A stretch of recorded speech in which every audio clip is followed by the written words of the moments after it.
उत्तर प्रदेश में चुनावी माहौल गर्म हो चुका है। मेरे साथ बातचीत करने के लिए हैं बीजेपी के कद्दावर नेता और उत्तर प्रदेश के उप मुख्यमंत्री केशव प्रसाद मौर्य जी। सर, 10 तारीख को रिजल्ट आएगा, क्या उम्मीदें हैं, कितनी तैयारियां हैं? भारतीय जनता पार्टी को 10 तारीख को जो रिजल्ट 2017 में 11 मार्च को मिला था, वही रिजल्ट 2022 में 10 मार्च को मिलेगा। सपा का सूर्य अस्त होना तय है, बसपा का सूर्य अस्त होना तय है, कांग्रेस का सूर्य पहले ही अस्त हो चुका है। इसलिए भारतीय जनता पार्टी ऐतिहासिक विजय के पथ पर आगे बढ़ रही है। क्या सबसे बड़ा आपको लगता है कि उपलब्धि आपकी रही कि जनता आपको दोबारा चुन के भेजेगी? देखिए, उत्तर प्रदेश की जनता के जीवन में 2-3 चीज़ों की बड़ी आवश्यकता थी, जो सपा बसपा कांग्रेस की सरकारों के समय कभी नहीं हुआ। न चाहे वो केंद्र में या प्रदेश में रहे हों, डबल इंजन के रूप में वह भी थे, लेकिन कभी डबल इंजन का एहसास यूपी की जनता को नहीं हुआ। सबसे पहला है उत्तर प्रदेश की जनता को सुरक्षा, वो भाजपा ने दिया है। विकास, वो भाजपा ने किया है, और विकास में भी गरीब सबसे पहले, वो भाजपा ने किया है। मजदूर सबसे पहले, भाजपा ने किया है। नौजवानों को भ्रष्टाचार मुक्त रोजगार भाजपा ने दिया है। समाजवादी पार्टी तो नौजवानों को गुंडे बनाती थी, अपराधी बनाती थी, माफिया बनाती थी। वो कहीं देश और प्रदेश में आगे बढ़ जाएं, या कभी उन्होंने नहीं सोचा। उनकी सोच घटिया है, इसलिए जनता ने उनको नकारने का काम लगातार किया है। अब 2022 में भी नकार चुकी है, केवल वोट पड़ना बाकी, वोट गिनना बाकी। आप विकास की बात करते हैं, लेकिन बीच में जिन्ना आते हैं, मथुरा को भी आप लेकर आते हैं।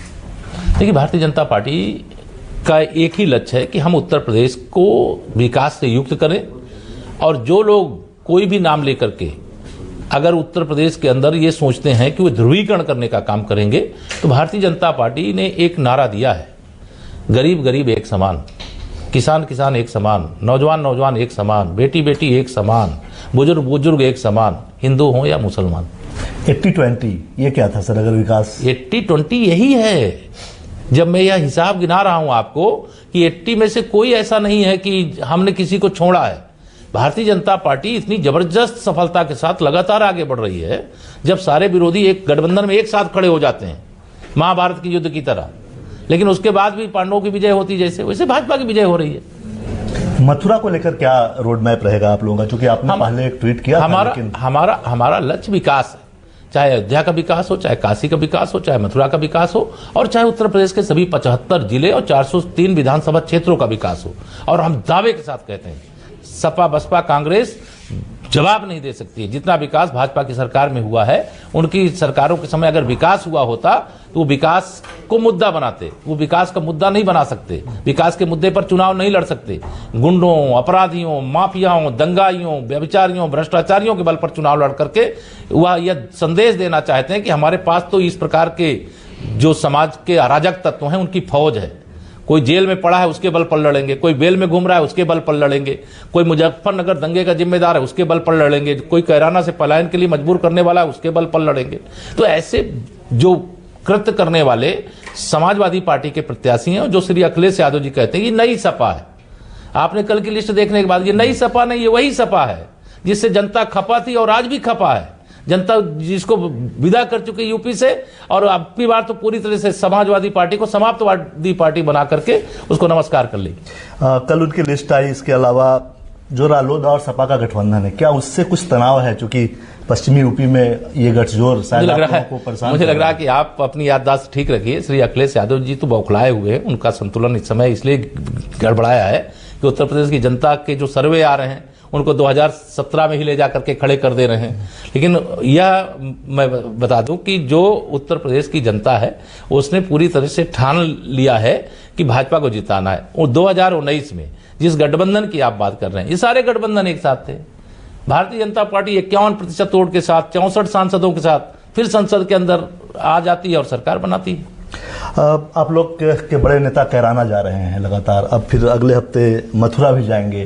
तो क्या कुछ, चूंकि आरोप विपक्ष की तरफ से लग रहा है कि आप जो है वो धार्मिक सेंटीमेंट को जगाना चाहते हैं लोगों के अंदर, क्योंकि विकास जिसका आप दावा कर रहे हैं वो तो अखिलेश जी कह रहे हैं कि हमारे समय में हो गया था, ये लोग फीता काट रहे हैं। पहली चीज, कैराना से जिनको पलायन के लिए मजबूर किया गया उसको श्री अखिलेश यादव जी ने प्रत्याशी बनाकर के धमकी देने की कोशिश की है।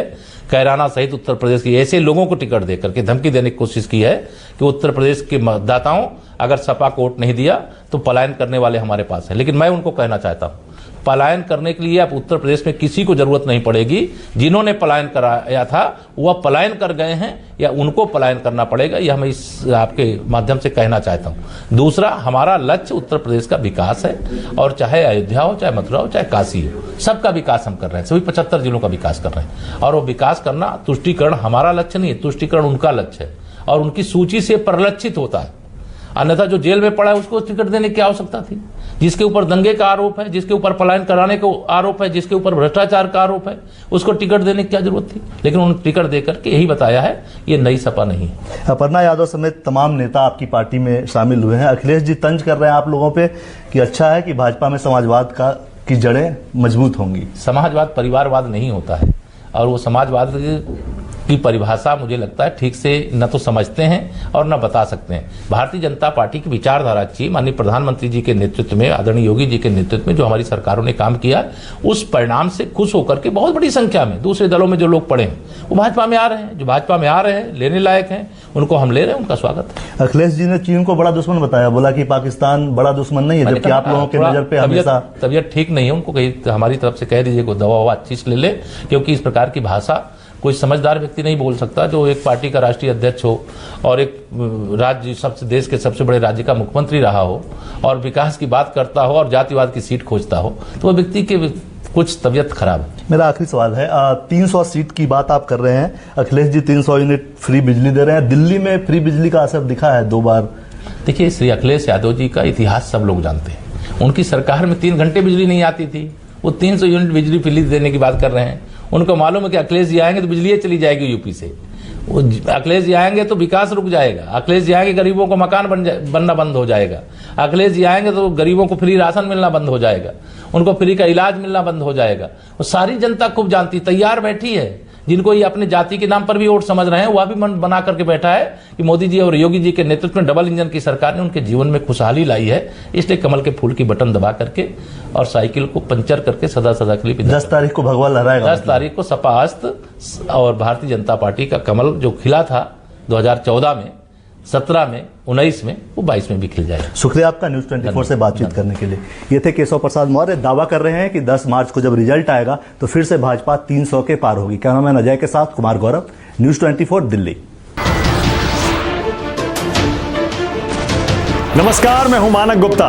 अगर आपको हमारा ये वीडियो पसंद आया हो तो इसे लाइक और शेयर जरूर करें, और हाँ, हमें सब्सक्राइब और फॉलो करना ना भूलें ताकि आप देश और दुनिया की कोई खबर मिस ना करें।